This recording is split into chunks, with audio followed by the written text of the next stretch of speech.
Assalamualaikum warahmatullahi wabarakatuh. Kembali lagi di channel Juru Sejarah. Kali ini kita akan mengangkat dari cerita yang berjudul Tumbal Hutan Arai. Cerita ini ditulis oleh Ano, atau kalian bisa langsung saja follow twitternya @anograb. Terima kasih buat Mbak Ano yang udah ngizinin kita untuk mengangkat ceritanya.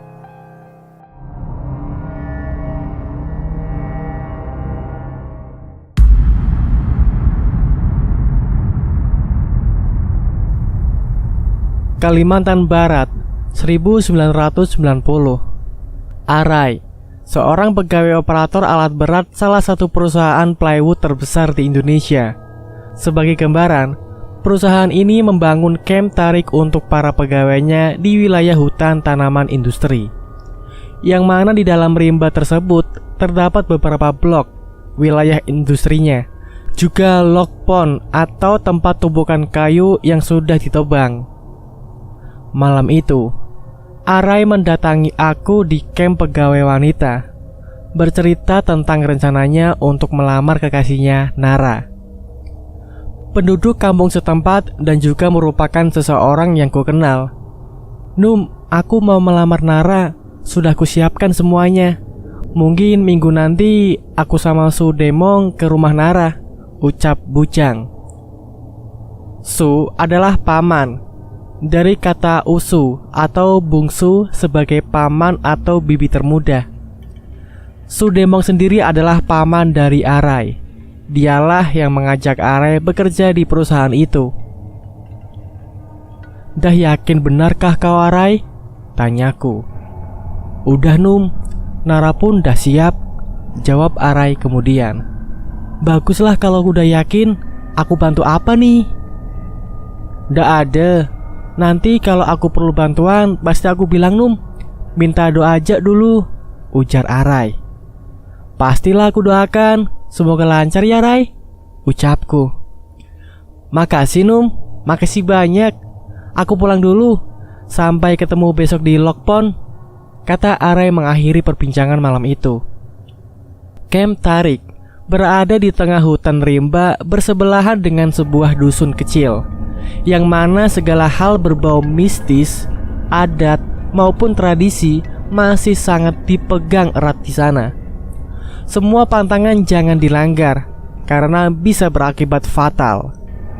Sepekan berlalu, Arai pun melamar Nara dan melangsungkan pertunangannya. Sebagai pegawai perusahaan yang memiliki penghasilan lumayan besar, Arai memenuhi sekian banyak syarat melamar gadis pujaan hatinya tersebut. Beberapa ekor sapi dan babi, emas, kain, dan sebagainya. Acara berlangsung hikmat. Satu langkah lagi, Arai akan secara resmi memperistri Nara. Aku, sahabat Arai, merasa sangat bahagia. Bukannya apa, Arai termasuk bujang tua, sudah berumur namun terlambat menikah. Pada suatu hari, "Rai, jadi kapanlah kau nikah?" tanyaku saat jam istirahat di Longpot. "Bulan depan Num rencananya. Biar aku sempat mengumpulkan uang juga untuk jemput Uma sama apa aku di kampung," jawab Arai. "Oh iyalah, ndak usah terlalu lama. Kalau udah betunang nanti bisa diambil orang," ujarku bercanda sambil tertawa. "Ah kau nih, kalau udah jadi punya aku tuh ndak akan jadi punya orang lain, biarpun aku mati," kata Arai kemudian. "Aku mau ke pembibitan dulu. Ada Mayang bawakan aku bekal makan siang," kataku sembari berlalu meninggalkan Arai. Waktu berlalu sepekan, 2 pekan, hingga tibalah pada musim menuai padi bersamaan dengan musim penghujan. Yang cukup sering terjadi di dusun ini adalah apabila datang musim hujan, maka akan sering terjadi pula hujan panas. Sedangkan adat dan tradisi yang berlaku adalah para penduduk desa harus melaksanakan upacara adat menuai, juga kewajiban melakukan upacara tolak bala atau selamatan oleh para petinggi perusahaan-perusahaan yang ada di sekitarnya sebagai bentuk syukur dan salah satu cara untuk buang sial. yaitu dengan cara berdoa bersama dan potong kambing dalam jumlah ganjil, biasanya sebanyak 3 ekor. Sayang sekali, terlalu seringnya pergantian pemimpinan pada perusahaan kayu ini membuat segala adat tradisi sebelumnya dilaksanakan malah terlupakan secara tidak sengaja. Upacara tolak balak pun terabaikan. Parahnya lagi, tak ada satupun pegawai perusahaan yang mau mengingatkan hal tersebut kepada pimpinan. Hujan panas saat itu bisa berhari-hari terjadi. Para pekerja sibuk menyelipkan selembar daun rumput ke telinga supaya tidak diganggu setan katanya. Arai yang memang bekerja satu log pond denganku memulai pembicaraan baru. Num, Sudemo ngajak aku bawa harvesting, alat berat pencapit kayu, di log pond blok 2 besok mulainya, kata Arai. Kok mendadak, Rai? Kata Sudemong, operator yang kemarin kecelakaan, jadi aku gantikan sementara sampai dapat operator baru. Ndakkah kau jauh nanti pulang balik dari blok sini ke blok 2? Tanyaku lagi. Blok 2 memang berada jauh masuk ke dalam rimba. Hanya ada jalan setapak tanah kuning dan tentu saja tak ada penerangan menuju ke sana pada malam hari. Usu sih nyuruh aku tidur di sana sekalian, tapi nanti dah ada operator baru ya aku pindah ke sini lagi.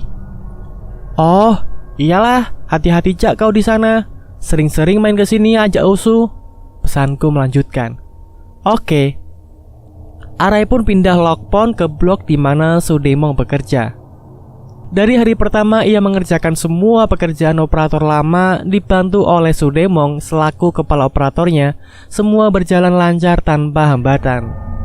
Sampai tiba di hari ketiga, tepat seminggu sebelum hari pernikahannya tiba. Kala itu maghrib dan hujan sedang deras-derasnya. Sudemong meminta Arai untuk berhenti bekerja karena sudah menjelang malam. Rai, stop dulu lah, udah malam. Hujan juga ini, bisa dilanjut besok, ucap Sudamong. Bentar lagi Su, ini logging terakhir aku hari ini, ujar Arai menjawab pamannya. Sebuah ucapan yang mungkin menjadi firasat buruk pada Sudemong. Udahlah Rai, masih ada besok, nanti kau sakit, ucap Usu sekali lagi. Sabar dulu Su, mendingan Usu bantu aku di ujung sana, kasih arahan biar cepet selesai, pinta Arai. Sudemong yang mengkhawatirkan keponakannya pun akhirnya dengan setengah hati membantu agar pekerjaan hari ini segera tuntas. Namun yang terjadi, ketika Sudemong memberi arahan kepada Arai untuk memposisikan kayu dengan benar, hujan membuat suara Sudemong menjadi samar sehingga Arai salah memposisikan kayu. Kayu yang dijepit oleh Arai dengan alat berat menggelongsor tepat menghantam tubuhnya. Sudamong pucat pasi. Arai meninggal di tempat dengan posisi duduk dan terjepit kayu yang dibawanya sendiri. Tulang belulang hancur dengan usus yang terburai menjadi pemandangan yang amat menyakitkan bagi Sudamong. Sementara di camp tempatku istirahat, kejadian aneh pun terjadi.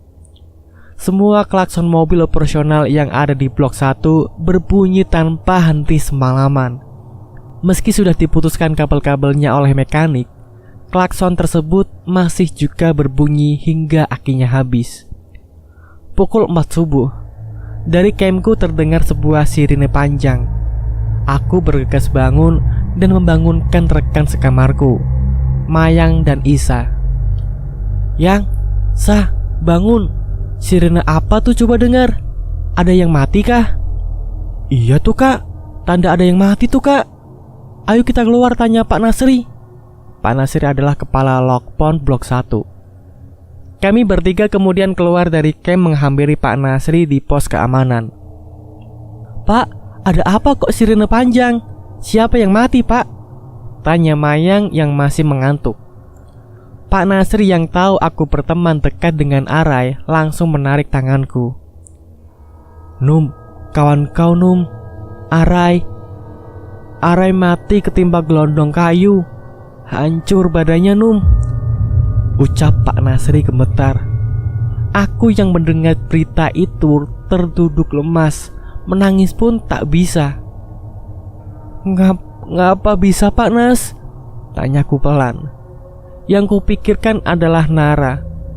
Sudah tahukah ia? Ndak tahu Num. Dia sama Sudemong semalam hujan-hujan masih ngurus kayu, Pak Nasri menjawab sekenanya. Tanpa berpikir lama, kami langsung menuju ke blok 2 untuk melihat kondisi Arai. Remuk sudah. Tubuhnya remuk bersama harapan dan mimpi masa depan dengan Nara. Keesokan paginya, semua orang berkumpul untuk mengantarkan jenazah Arai ke kampungnya untuk segera dikebumikan. Aku menuju rumah Nara untuk mengajaknya ikut serta. Ra, ayolah, kau ndak mau ikut ngantar kah? Tanyaku kepada Nara yang begitu shock dan sedih karena pernikahannya yang sudah di depan mata gagal terlaksana. Ndak kak, ndak kuat aku, ucap Nara menangis sesungguhkan. Ayo Ra ikut, bahaya kalau kau ndak ikut ngantar nanti Arai bangkit, ucapku kemudian. Ndak kak, biar Cak bangkit, ndak peduli aku. Dia pun ndak peduli sama aku kak, jawab Nara masih dengan tangisnya yang seperti enggan mereda. Akhirnya aku memutuskan untuk tidak memaksa Nara ikut dan berharap semoga tidak ada kejadian aneh setelah ini. Namun tak dinyana, malam pertama hari kematian Arai justru menjadi awal mula ricuhnya camp dan Lokpon. Blok 1 malam itu, tepatnya di kamarku. Kamar kami bertiga, Mayang dan Isa. Pukul 10 malam, kami baru pulang dari kediaman almarhum Arai. Malam duka itu dipenuhi cerita dari rekan-rekan sesama pekerja. Hingga menjelang tengah malam, kami masih membicarakan kasus kematian Arai. Sebagian besar rekan kerja kami mengatakan bahwa Arai kecelakaan karena menjadi salah satu tumbal atas lalainya mereka melakukan selamatan untuk tolak bala. Tunggu, salah satu tumbal? Iya, benar. Tumbal atas lalai tersebut akan memakan korban dalam jumlah ganjil. Hal ini memang sudah berlaku sejak lama. Naas sekali terulang di tahun ini. Hingga jam berlalu, aku dan kedua temanku yang telah lelap tertidur, aku merasa ada yang merayap di kakiku. Dalam keadaan mengantuk, ku hentakkan kakiku agar binatang itu pergi. Tak lama setelahnya Mayang terbangun. Ngapa kau narik selimutku, Sa? Tanya Mayang kepada Isa yang posisi tidurnya berada di sebelah kiri Mayang. Ngapain aku narik selimutmu? Aku juga punya selimut sendiri, jawab Isa lalu melanjutkan tidurnya. Tak mau ambil pusing, kami bertiga kemudian kembali melelapkan mata. Namun keesokan paginya setelah semua bangun, sembari minum kopi, Isa bercerita. Num, Yang, tahu ndak? Semalam tuh ada Arai bangkit. Dia berdiri di kaki kita bertiga. Ususnya kemana-mana, ucap Isa sambil menunjukkan bulu kuduknya yang berdiri. Hah? Jangan bohong, Sa. Ndak, Num. Semalam tuh mulutku digosok-gosok pakai kulit jeruk busuk sebelum si bangkit tuh narik selimut Mayang. Jangan-jangan yang merayap di kakimu juga kerjaan si bangkit tuh, Num, jawab Isa. Bulu kuduku ikut merinding mendengarnya. Ngapa kau ndak cerita semalam, Sa? Tanya Mayang lagi. Ndak beranilah aku, Yang. Aku kira ngapa mulutku masam-masam busuk. Ndak taunya digosok pakai kulit jeruk sama dia. Coba kau lihat di kamar tuh. Ada aku taruh bekas kulit jeruk bekas Al-Quran. Mau terkencing aku pas lihat dia tuh, mana bau anjir lagi, ucap Isa melanjutkan. Aku segera ke kamar. Ku perhatikan memang ada kulit jeruk busuk di dekat Al-Quran samping tempat tidur kami. Sudah adatnya, apabila sedang terjadi duka cita, maka perusahaan akan libur selama 2-3 hari. Di pagi hari libur pertama itu, kulihat Nara dari jauh berlari ke arah camp kami. Kak, Kak Danum!" teriak Nara belum juga menjejak sendalnya ke depan pintu kamarku. "Oi, ngapa Ra? Ngapa lari-lari? Dari mana kau?" tanyaku keluar disusul Mayang dan Isa. "Kak Danum, semalam Are bangkit kak," kata Nara dengan menunjukkan wajahnya yang sedikit panik. Aku, Mayang, dan Isa saling pandang. Lalu Mayang bertanya, "Bangkit gimana, Ra?" "Aku semalam tidur sama Kamsi kak. Aku ngerasa ada yang elus-elus rambut. Rupanya Kamsi terbangun. Kamsi lihat Arai lagi ngangkangi kami berdua," ucap Nara penuh ketakutan. "Dia ngapain?" tanyaku. "Itulah kata Kamsi, dia yang elus kepalaku. Kamsi sampai berak di celana kak. Soalnya badannya hancur. Menggigil takut dia. Aku pun takut kak tadi pas Kamsi cerita." Jadilah hari itu camp diramaikan cerita Arai yang bangkit dan mengganggu rekan-rekan di Log Pond. Hingga malam ke-40, dari cerita rekan yang lain, Arai seringkali muncul tengah malam, entah di kamar, di dapur, di atas atap, membawa ususnya yang berserakan. Yang paling sering dilakukannya adalah menjatuhkan piring-piring dan menumpahkan air di dapur. Hampir semua rekannya mengalami kejadian tersebut. Menjelang pukul 1 malam, selalu terdengar suara piring berjatuhan di dapur. Namun setelah diperiksa, tidak ada sama sekali piring yang pecah. Begitu pula dengan suara air yang dituang dan disiram ke lantai. Tidak ada bekas basah dan air dalam kondisi utuh. Semua takut. Semua juga mengesalkan bagaimana lalainya keselamatan tahunan itu. Para petinggi perusahaan yang baru mencoba untuk melaksanakan selamatan meskipun terlambat. Namun apa mau dikata, ibarat kata nasi sudah menjadi bubur, ditambah kerupuk pun sudah beda rasanya. Isu-isu lain menyebutkan bahwa Arai adalah tumbal kedua hutan ini. Siapa dua lagi? Ialah orang yang Arai gantikan posisinya sebagai operator saat pindah ke Blok 2. Seseorang yang menurut berita terjepit kayu saat proses pemindahan tumbukan kayu ke atas truk. Hanya pada saat kecelakaan, orang tersebut masih sempat tertolong dan dibawa ke rumah sakit. Namun ajal tak bisa ditebak. Seminggu setelah kematian Arai, orang tersebut menyusulnya. Lalu tumbal ketiga ialah seorang tukang masak di camp. Saat itu ekskavator berada di depan camp tarik tiba-tiba mundur tanpa ada pengemudinya. Tukang masak camp yang sedang berjalan menuju camp tidak mengira bahwa ekskavator tersebut tanpa operator. Ia terlindas dan meninggal di tempat. Ketiga orang tersebut merupakan korban kelalaian terparah selama perusahaan ini di sini. Tamat. Tunggu, belum. Flashback pada 1979. Hari itu, hujan panas. Di tempat yang sama, dusun di mana perusahaan plywood membuka lahan. Sumi dan Agus adalah pasangan muda yang bisa dibilang belum berpengalaman. Agus sendiri merupakan pegawai perusahaan di sana. Sumi saat itu tengah mengandung besar berkata pada suaminya, "Bang, kayaknya sebentar lagi aku mau beranak. Nanti abang bilang sama Nek Ayot ya suruh kesini. Perutku udah mulai sakit," ucap Sumi berpesan kepada suaminya yang hendak pergi bekerja. "Iya, pagi ini aku ke rumah Nek Ayot. Kau ndak usah kemana-mana ya," jawab suaminya yang dibalas dengan anggukan Sumi. Pergilah Agus ke rumah Nek Ayot. Disampaikannya pesan istrinya dan diiyakan oleh si dukun beranak tersebut. Menjelang maghrib, hujan yang sedari sore turun malah makin menderas. Agus belum pulang, Nek Ayot belum datang. Sementara Sumi sudah berada dalam kondisi pecah ketuban.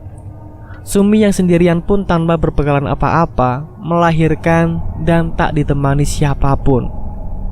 Persalinan berjalan lancar, namun Sumi terkejut. Yang keluar adalah bayi bungkus. Bayinya keluar masih dengan balutan plasenta dan air seperti di dalam kantong. Sumi yang berpendidikan kurang mengira bahwa bayi yang dilahirkannya merupakan anak jin dan cacat. Saat Agus pulang dalam keadaan basah kuyup, Sumi sambil menangis memperlihatkan kondisi bayinya kepada sang suami. Agus pun terkejut. Iya, lelaki yang sama kurang pendidikannya juga mengira hal yang sama dengan Sumi. Bagi mereka, hal tersebut merupakan aib yang tidak boleh diketahui oleh penduduk dusun. Setelah berpikir beberapa saat, mereka berdua sepakat untuk menguburkan bayi bungkus tersebut hidup-hidup di bawah kediamannya, hanya dengan berbalut kain panjang saja. Hari ketiga pasca melahirkan bayi bungkus, Sumi dan Agus memutuskan untuk mengunjungi rumah Nek Ayot. Rencananya ingin urut perut karena ada ari-ari jabang bayi yang tertinggal di sana. Sampailah di rumah Nek Ayot. "Masuk Sum, Gus," ucap Nek Ayot tanpa memperhatikan perut Sumi yang sudah mengempis. "Nek, aku mau urut perut," ucap Sumi. Nek Ayot yang tadinya hendak menyiapkan peralatan untuk melahirkan mendadak melihat ke arah Sumi. "Dah melahirkankah kau?" tanya Nek Ayot dengan wajah tegang. "Nek, kami mau cerita. Sebenarnya 3 hari lalu Sumi dah melahirkan sendiri. Tapi yang keluar anak jin, kayak di dalam bungkusan. Jadi kukubur di bawah rumah," ujar Agus menjelaskan dengan takut kepada nenek. "Memang bodoh kalian berdua tuh. Itu ada bayinya di dalam situ," ujar Nek Ayot marah. "Ayo kita ke rumah kau, kita gali. Lihat nanti anak kau sendiri terkubur di situ. Bodoh ndak ada otak," lanjutnya. Sumi dan Agus yang terkejut juga cemas terlihat sangat takut dengan amarah Nek Ayot. Mereka bertiga akhirnya memutuskan langsung menuju tempat di mana bayi mereka dikubur. Saat setelah digali, terlihat bayi bungkus yang sudah mulai mengering. Oleh Nek Ayot, jenazah bayi tersebut diangkat kemudian dirobek selaputnya. "Lihatlah tuh, anak kalian, ngapa ndak berakal benar jadi manusia?" ucap Nek Ayot terdengar pilu. Sepasang suami istri itu terlihat berkaca-kaca menyesali perbuatannya. Anak yang didamba mati di tangan mereka dan karena kepolosan mereka sendiri. Jenazah sang bayi akhirnya dikebumikan dengan benar oleh Nek Ayot dan keduanya. Namun, entah kenapa semenjak penguburan ulang itu, bayi Sumi dan Agus kerap terdengar menangis tengah malam mengganggu ibu bapaknya. Hampir setiap hari minta disusui. Ayu dan Sumi yang merasa telah diganggu akhirnya menjadi gila. Namun, ada yang bilang juga kalau mereka berdua bunuh diri. Itulah sebabnya mengapa setiap kali musim hujan panas, penduduk dusun selalu melakukan upacara adat dan selamatan. Bagaimana kabar perusahaan tersebut? Tahun 1996, usai melakukan pembibitan baru, perusahaan tersebut menghentikan pembukaan lahan dan ditutup secara permanen. Sekarang bekas camp dan log pond kembali menjadi rimba. Demikian kisah ini selesai. Terima kasih buat kalian yang sudah mendengarkan ceritanya sampai akhir. Jangan lupa untuk klik like-nya kalau kalian suka video ini. Dan buat yang belum subscribe, silahkan diklik dulu tombol subscribe-nya. Dan jangan lupa untuk bunyiin loncengnya agar kalian tidak ketinggalan cerita-cerita menarik lainnya. Tetap di Juru Sejarah.